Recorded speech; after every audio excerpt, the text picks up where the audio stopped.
So today what we're going to do is we're going to start looking at some graphs of distributions. So we've been looking at basic probabilities and the idea behind probability, right? Number of successes over total number of outcomes, yeah? The complement of a probability, which is that little prime that with the apostrophe.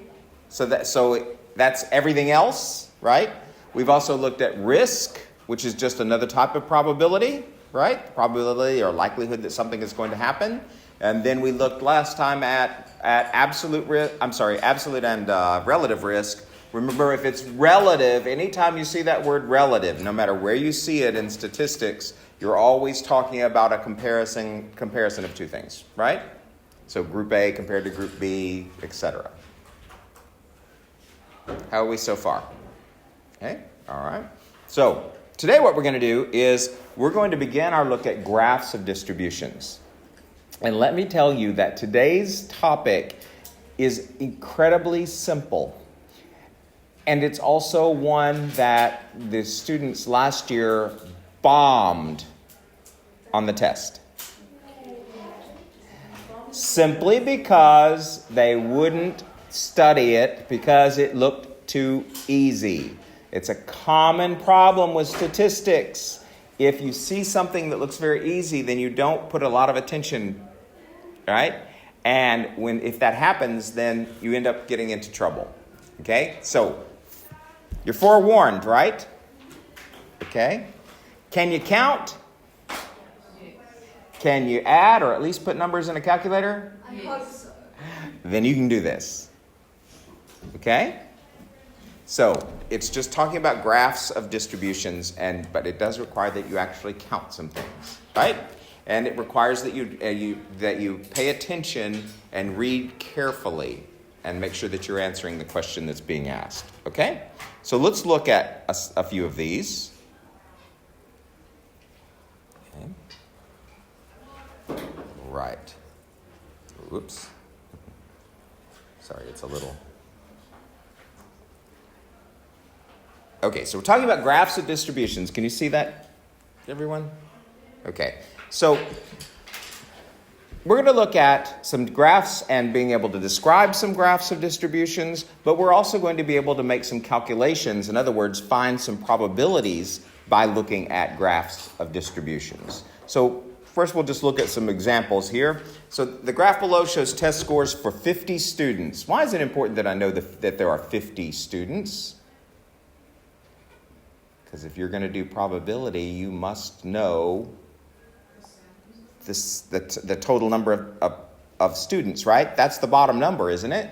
Okay? So something out of 50, right? So that's the total number of scores possible, all the outcomes possible. Okay? And you'll see that the y-axis, right, the vertical, is the frequency. Frequency simply means how many, right? So in this case, the number of students getting each score. So you'll see they're counting in twos. Watch your scale. It's not always in ones. So they marked it in twos, but it goes 1, 2, etc. Right? Sorry. Let's see if I can put that back up there. Touch screen. All right. And then across are the test scores. So, can anybody tell me then, what is the maximum test score that any one student received on this test? An 18, right? Okay, the scale goes up to 20, but 18 is the highest one that's color shaded in, right? What was the lowest test score recorded? 4. Excellent. Which score had the highest frequency? The most students made what score? A 15. And how can you tell that? Because it's the tallest bar, right? The highest bar, right? You remember seeing these. You've seen these thousands of times, right? Okay. Is this continuous? In other words, do they all touch? No, there's a gap, isn't there? At what? 5. Okay. All right. Excellent. So just a couple of things about it. How many scores had only one student make that score? And what are they? 4, 6, nope, because nobody got 5, 8, and 9, and 18. So 5 scores had exactly one student, right? Make those scores. Okay? So just being able to read those graphs and know the numbers, how many, right, is where the students really collapsed last year, right? Now you're all thinking, why? Because that's so easy. Why? Because if it's so easy, you don't pay attention to it, okay? So make sure that you're really paying attention to it. All right. So question A, how many students earned 12 marks? So simply going to go to the column that represents 12, the score of 12, right? And then how do I know how many students? Just count up, right? Count up how many boxes, because each box in this case represents one student.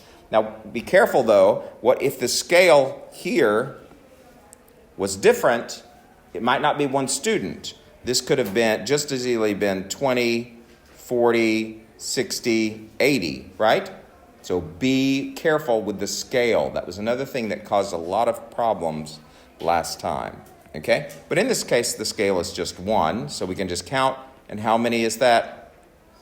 6, right? So you can either just count how many boxes up, or you can find the intersection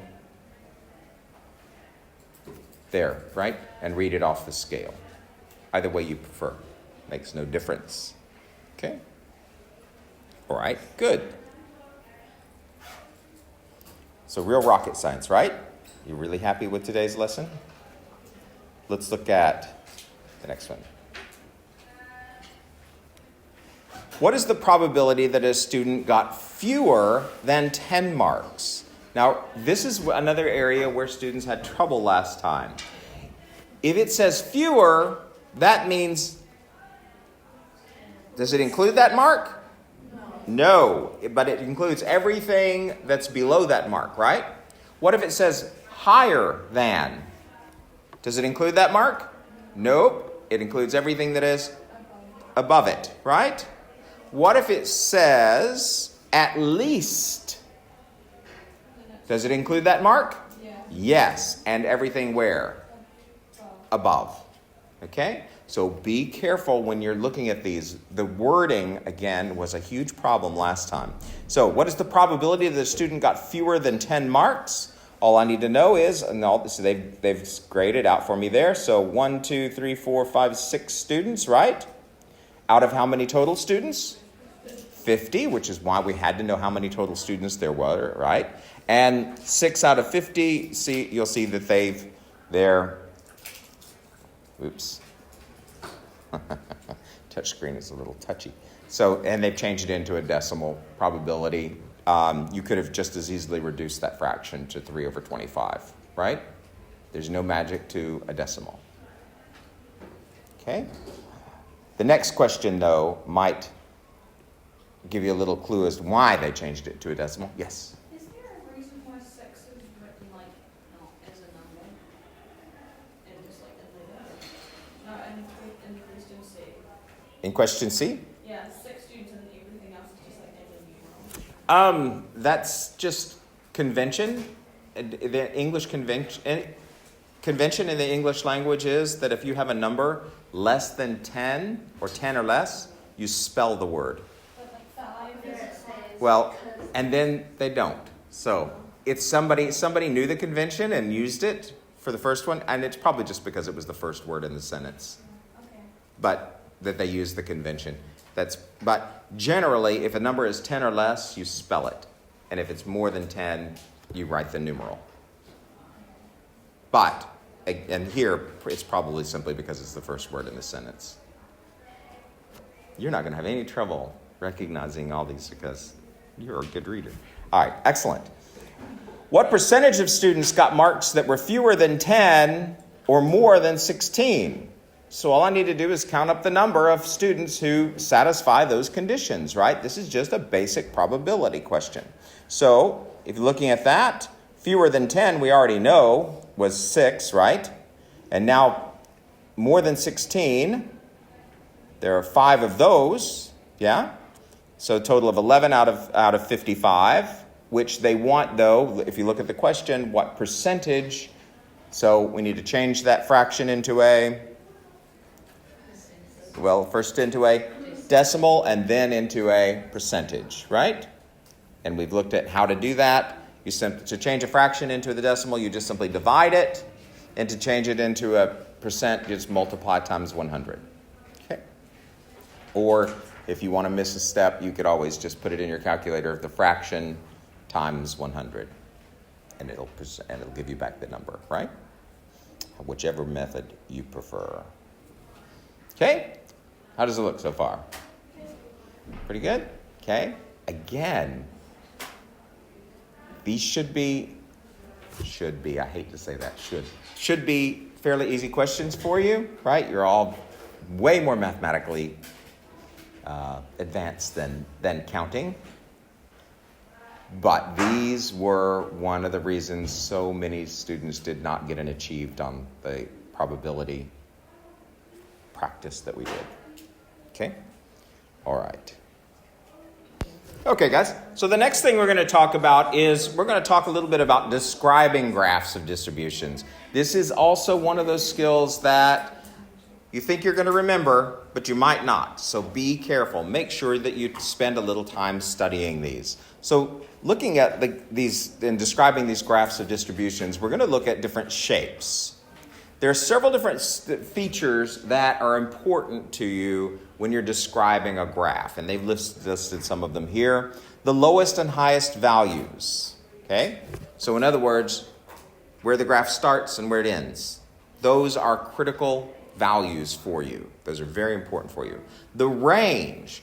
Range simply means the difference between the highest and lowest. So you just subtract them, right? Find out how many numbers are in between. Okay, indicates the width of the distribution. The modes. Remember mode as a point. Do you remember mode? It's a type of average. It's the one that occurs most frequently, right? You don't use that word anymore, but have you ever heard of pi a la mode? Yeah, it was because it's the fashion. It's something that is very fashionable, something that happens a lot. That's what mode means, the one that happens the most. So, yeah. To be in fashion. To be in fashion, right? Which means popular, which means happens a lot. Okay? So, mode is the one, and you can always tell the mode because it's always the highest point, right? Can you have more than one high point? Yeah. Absolutely. Okay? And then finally, with things about the shape. And the shape is what they're giving you some example of here. First of all, that first one is something called the normal curve. You're going to see it. You're going to love it. You're going to do tons of work with it. All right? The normal curve starts off small, gets highest where? Right in the middle, and then goes back. It's exactly symmetrical. Now, that's a perfect normal curve. Doesn't always happen, but still, you can say that things are normally distributed if they're in that shape. Triangular comes to a point in the middle. Rectangular, like a box, everything's all the same all the way across, right? You can have an irregular one. Looks like the grade one we just did. And if you look at the last one, it's bimodal because bi means it has how many modes? 2. So it has 2 high points. Could you have 3 high points? You bet. Okay? You could have the mode is not typically, it's used to describe them, but it's not a very good descriptor in most cases. 5, symmetry. What does symmetry mean? It's the same on one side as what? As on the other, right? So in other words, you could fold it in half and it would fold over onto itself, like a mirror image. Yeah? Now, things can be symmetrical without being perfectly symmetrical, right? So you can still describe something as symmetrical if it wouldn't exactly be perfectly folded over on itself, okay? So don't get too carried away with that. So if you look at there's lots of examples of symmetrical ones. Asymmetrical, meaning that it doesn't have any symmetry, right? It has just the opposite. If it's high on one end, what? It's low on the other, okay? Now, And look at the descriptions of these asymmetrical graphs, because this is another area that throws students. And I guarantee it will be on any test you ever take about normal distribution or about distribution. Okay? Look at the first graph. It says that it's skewed to the right. Now, most of the time, mentally, most people, if you think skewed to the right, you would think that that means most of the data is on the right. Yeah? But in reality, skewed to the right means that there's just a little tail of data to the right. It's not that most of the data is to the left, but there's something pulling it way to the right. Okay? So skewed right means that the smallest part is to the right, not the biggest part. So skewed left means that the smallest part would be where? To the left. Okay? It's very common for students to reverse those, so be careful. The direction it's skewed is the direction where the weird stuff is happening, the least amount of stuff is happening. So skewed right and skewed left. Okay? All right. So here's an example where they're just talking about things about the graph. You will have to do this, describe a graph and describe as many things as possible. So the values in this graph are all between 4 and 18. Do you agree? Right? That's where all the shading is. With a range of 14. How did they get 14? 18 minus 4. Simply subtract the largest value from minus the smallest value. Right? Not from the smallest value. The mode is 15. Mode because it's the what? Highest point. Excellent. The shape is almost triangular. Do you agree? Yeah? I might have said that this one was irregular. Yeah. But you could argue that it's almost triangular, right? Can I say that it is triangular? No. But you can say almost. So do you see that there's a lot of ambiguity there? So you're going to get a little leeway there. If you said irregular on this one, I'm okay with that. Some of you might say that it looks almost normal. I don't know, right? It's just the way you see them. It's asymmetrical because it is skewed which direction? To the left, because there's a little bit of stuff happening on the left, but most of the stuff happens on the right. Okay? So that's the kind of descriptions that you're going to have to make, right? Think about those. Those are the big four. The values, the range, any mode, the shape, the big five, I guess, and whether or not it's skewed. Okay? If it's skewed, the shape and skewed, that's why I said 4, because shape and skewed, usually if it's skewed, then it doesn't have a shape, it's asymmetrical. Right? It doesn't fit one of the normal patterns. Okay? Sounds good? Yes, ma'am. So if you were describing the one under the later task, could you say it was almost triangular with sections that were irregular and skewed to the left? Sure. Yeah. I would be happy with that. Okay? All right, so here we go. What we're going to do is we're going to go through one of these together just so that we know that we're all on the same page. So just like with Education Perfect, what I'm going to do is I'm going to give you the first question. We're going to talk about it. And then I'm going to give you a little time to do it. And then I want you to discuss it with your table mates to make sure that you all agree. And then we'll work it together to be sure that everybody is on the same page, right? Okay? Same pattern that we've done before. So look at the following graph and answer the questions. Jemima set up a simulation on her computer so that 100 playing cards were drawn one by one from a 52-card pack and then replaced. Because she obviously couldn't draw 100 cards if she didn't put them back, right? It's only 52 to start with. So what does that tell you then? That if you're replacing them, then that means you could draw the same card more than what? More than one time, couldn't you? Good, okay? The graph of the distribution is shown below. So first of all, let's just look at the graph before we start answering the questions. If you see this graph, it's almost a rectangle, isn't it? Okay? So which tells me that the likelihood of getting one card is about the same as the likelihood of what? Getting any other card. And also notice that she's not worried about the colors or the suit. She's only worried about the value. Was it an ace, a 2, 3, 4, etc.? Right? Make sure you look closely at the graph. When you're looking at the frequency, each one of those boxes represents how many cards? One card, right? It goes 1, 2, 3, 4, 5 up the side.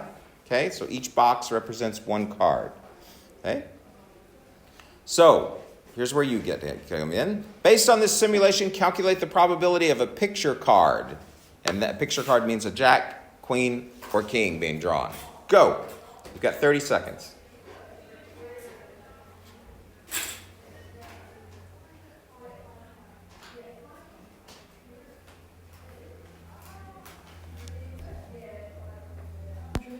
One 100 cards, okay? Okay? So, but it also says that it was a 52-card pack. But I can't use both of those numbers as my denominator. Georgia, which one do I need to use? The 100, exactly. It doesn't... So be careful when you're reading these. Make sure that you're finding the right information, the correct information that you need in order to be able to do your probability. Okay? So that total. Now, here's the sad news. On the test, they didn't give you a total. So what does that mean you have to do? You have to add them all up. Okay? So be prepared. They may not give you a total in every situation, so you might have to add them up. But you've got all the numbers you need, right? You just take each one of these and add them all up. Yeah? Okay? Good job. Okay? Let's see. Amy. Hi, Amy. All right, Amy, in this case, we want to calculate the probability of a picture card. So which categories does that mean? Jack, queen, and king, right? So those last three boxes. Good. Okay. Ella. Hi, Ella. So if it's these last three boxes, then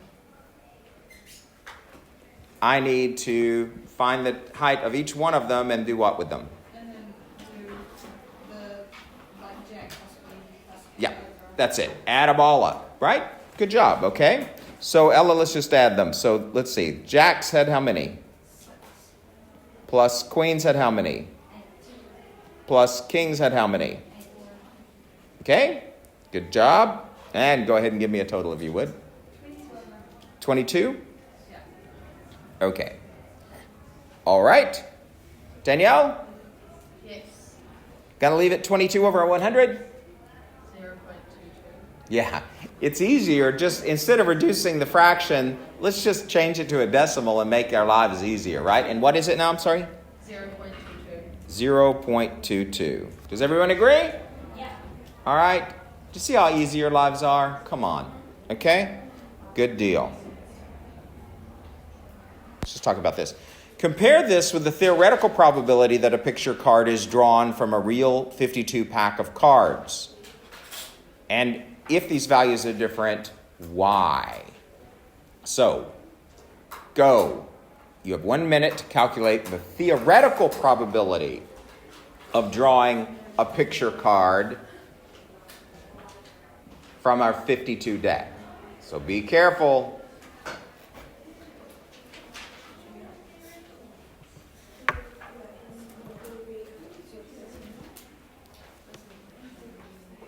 Walk through it real quickly and I'll walk you through the question. So,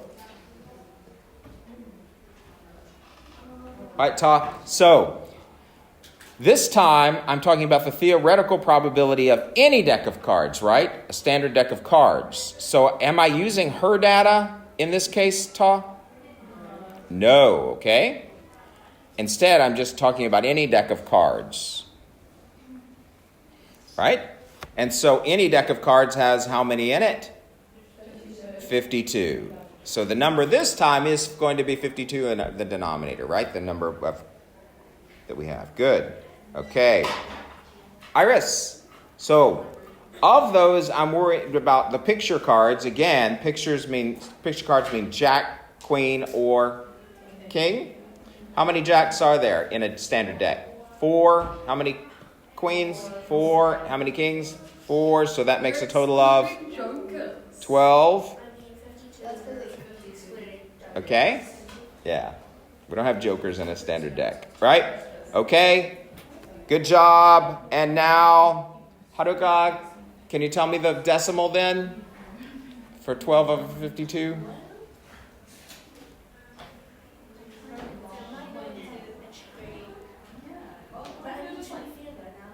0.23?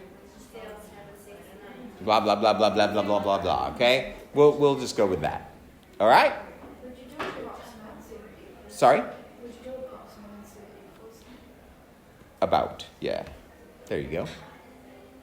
Okay? Good deal. All right. Well, what was the probability we got with her experiment a while ago? 0.22? Pretty close or no? Pretty close, aren't they? Yeah. It's right there that's the problem. She didn't get enough jacks. If she had gotten 2 more jacks, then it would have been identical. Right?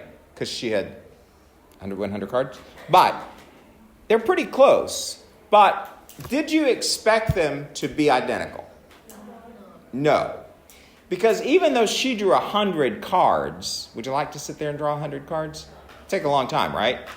Even though she drew 100 cards, is that really a lot of cards in the scale of probabilities? Absolutely not. Now, what if you drew 10 million cards?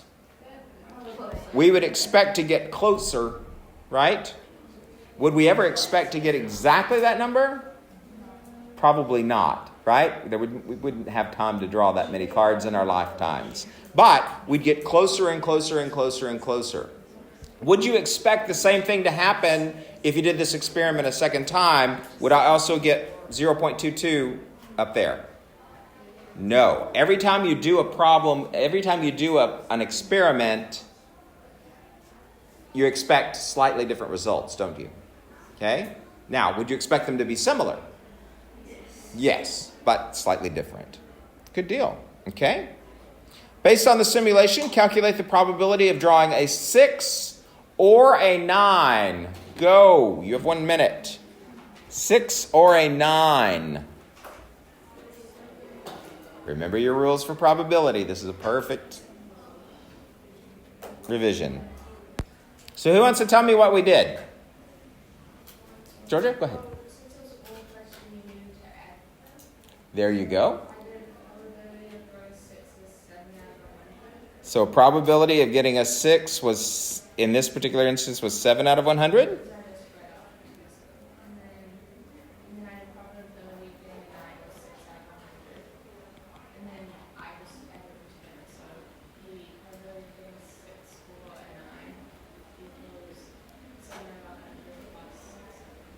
Okay, so that gives us 13 over 100, which is about what? 0.13. Okay, sorry. Going deaf in my old age. So now, do you see what I did here that I didn't do before? That you need to do? So this should be probability of a face card. This should be probability of a face card. You could list them, right? You could do it differently. Yes.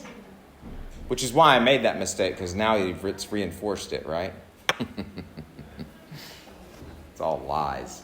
I just made the mistake. So make sure that when you're doing probability, you do the probability of. So you could have, like as she was saying, you could put probability of jack, queen, king, probability face card, same thing, right? But you must have a descriptor. Okay? Or it's wrong. Alrighty. Let's look at the next one. Describe this distribution. Does anyone want to just volunteer and describe it? Yes, ma'am. Most are rectangular in shape with a few irregularities, Okay. largest of which occurs from card number 2. There you go. Okay. Anything else? Yeah. Well, go ahead, Georgia.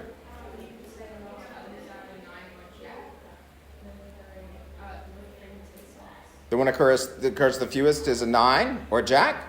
Okay. Yeah. Linda? Sorry? The mode, yep. Yeah, the mode is 2. The range stands from ace to king. So ace to king, yeah. Can't really say range is 7 this time, can you? Because of that. But could you assign a numerical value? Because there are how many cards? 13. So you could say the range is 13, or you could describe it in words if that's more appropriate. Either one is fine. Okay? Good job. Okay? So is this one symmetrical, you think? You can get away with probably saying it's almost symmetrical, couldn't you? It's almost rectangular. Do you agree? Sorry? Sure. Almost roughly rectangular. I would go along with that. Okay. Now, Jemima reset her computer to repeat this, but she draws 1,000 cards. How would you expect the second distribution to differ from the first one? We kind of talked about this. What do you think? That Like not so spread out. And okay, the values across, you think that the distribution would be more symmetrical? frequencies would be more similar, probably. Okay, so in other words, it'd be more symmetrical, right? There'd be fewer highs and lows. Do you agree with that, guys? Yeah? Anything else? What else would you think? Because ours. The probabilities would be closer to the theoretical probability. Right, so her experimental probability would probably get closer to the theoretical probability. Anybody else? Anything else? I'm just asking. Or may not be. No? Okay. Yeah, I think those are the big two, right? We'd probably get a more even distribution, and it would probably, now again, probably, not definitely, yeah? Nothing's definite in statistics. Then you probably get closer to the theoretical probability. Okay? All right. So from homework, again, the Walker book. Do all of them from pages, oops.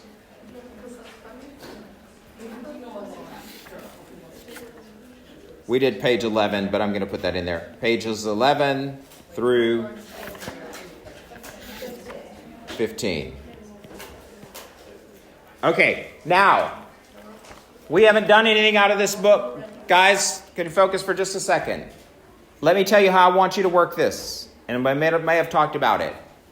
The answers are in the back of this book. And I want you to use them. And I want you to use them after you do each problem. Yes, it's a pain, flip back and forth, but just do it. I do not want you to look at the answer first and then do the problem.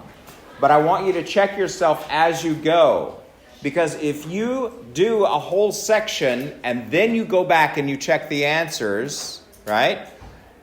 If you've done it wrong, you've just taught yourself how to do it wrong. And when you're under the pressure of a test, you're going to go back to that, doing it wrong. So you make sure that you're teaching yourself to do it correctly.